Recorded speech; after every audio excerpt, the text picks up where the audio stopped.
Legend of Zelda Tears of the Kingdom is an unfathomable follow-up to one of the greatest games ever. It builds upon the foundation so thoroughly and transformationally that it feels like a revelation. Nintendo has followed up a triumph with a triumph. And I felt the scope and power of it so strongly that I shed my own tears. Okay, The Legend of Zelda Tears of the Kingdom is good.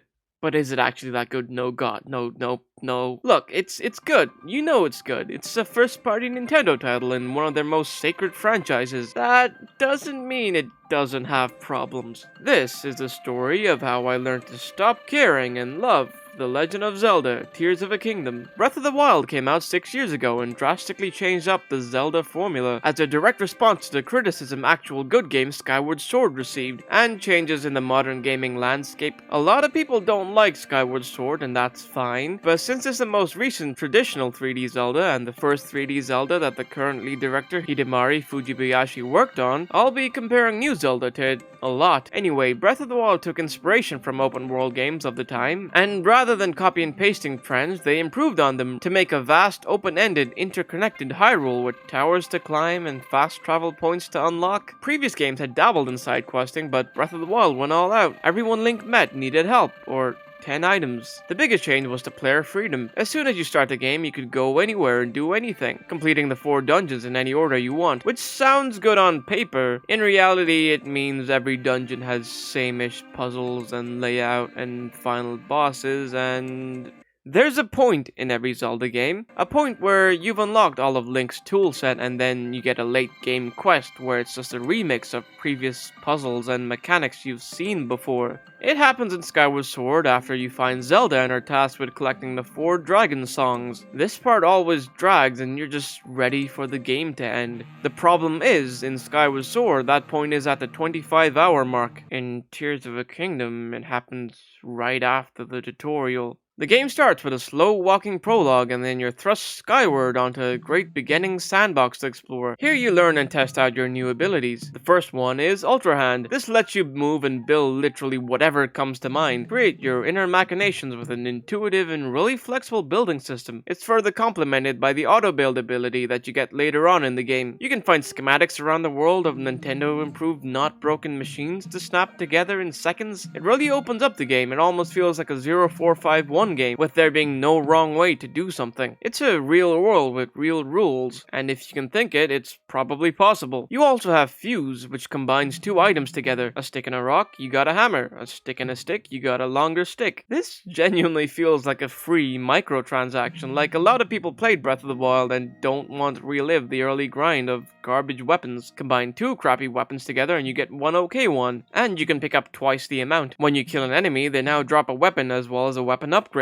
This also means that there's more enemies since the criteria of they need to be able to drop a weapon no longer applies. Enemy variety is by no means vast, though. You're mainly fighting humanoids of varying colors and textures. Combat is the same, with you just mashing attack and occasionally dodging. It's a step back from Skyward Sword, where every new enemy was a new puzzle box and mashing attack would just get you killed. Fighting bosses and mini-bosses is a bit more complex. Most of the time you just shoot their weak spot and then wail on them. Rewind turns back time. It's useful for getting around or saving your ass from a mistake. Ascend is the real MVP. They expanded the base Hyrule map by adding many caves. Ascend lets you travel upward through anything to Skyrim out at the end of a cave. Comes in handy during boss fights as well. The Sky Island was a treat, learning about the Zonai and their technology, and working with King Rauru. But then the Zelda game gets to that point. You booted off the island and back onto familiar Hyrule. There's a lot more story in this one, but around the same amount of character. Every person you met in Skyward Sword, important or not, had something going on with them. Like Beatrice, the item check clerk who hates her job and secretly has a crush on Link. Every NPC you speak to when you get back says the exact same thing. Get out of here, civilian. This is no place for... Link, is that you? Go over there! It's either that or they're just thirst traps. I'd like nothing more than to smash the Demon King. You see snippets of a much more interesting story going on, but it's an optional collectible you view out of order. Link is given the bold task to find the 4 regional phenomena, and the 12 Tears of a Dragon, and 14 stables, 15 Skyview towers, 81 signs, 120 light roots, 147 bubble gems, 152 shrines, 800 Korok seeds, and 58 wells.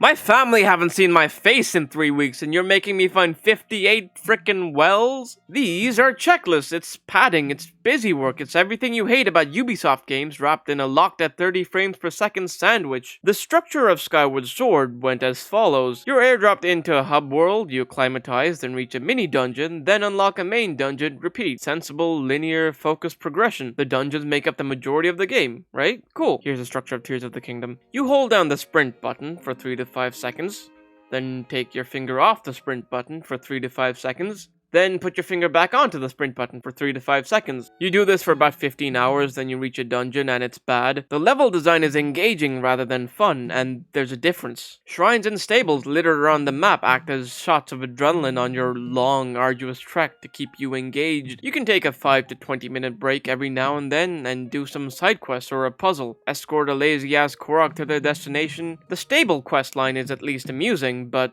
still pretty simple. You solve whatever problem they seem to be having at the stable and then just move on. One quest has a chicken telling you to do 3 random tasks like get some logs or climb the stable. The shrines are a Russian roulette of quality. You could get the ones where it's just attack this enemy in the same arena but in a different way, or some obnoxious puzzle that takes way too long to solve. You could skip them, but they're just too rewarding. The stable quests give you a crucial armor piece, Koroks increase your inventory space, and shrines grant you more health and stamina. Once you do make it to the dungeons, they're actually a lot more creative and varied looking this time around. Well, except for the water sludge one, that's just bad. You arrive with a new hero and a new regional ability. There's a gate or some roadblock you need to overcome by unlocking 5 locks. I touched on this earlier, but because the game's designed to be completed in any order, they really couldn't go crazy with the puzzles here. They're mostly physics puzzles that take a couple of minutes to solve, almost like 5 shrines compressed into a hub dungeon. The standout is definitely the lava minecart dungeon. 5 stories of interconnected rails, ever changing. You open up shortcuts and secret routes to the inner chambers. In contrast, the water sludge dungeon, it's a pancake.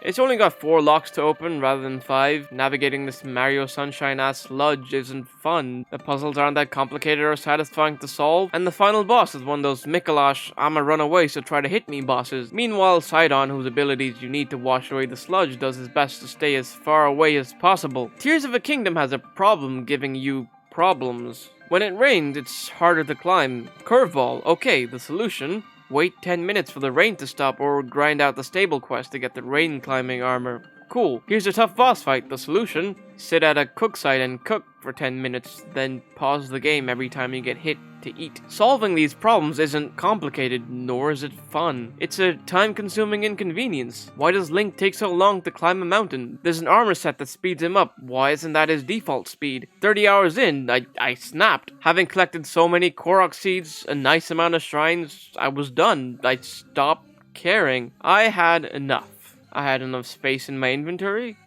I had enough stamina. I had enough health. I had cooked enough meals.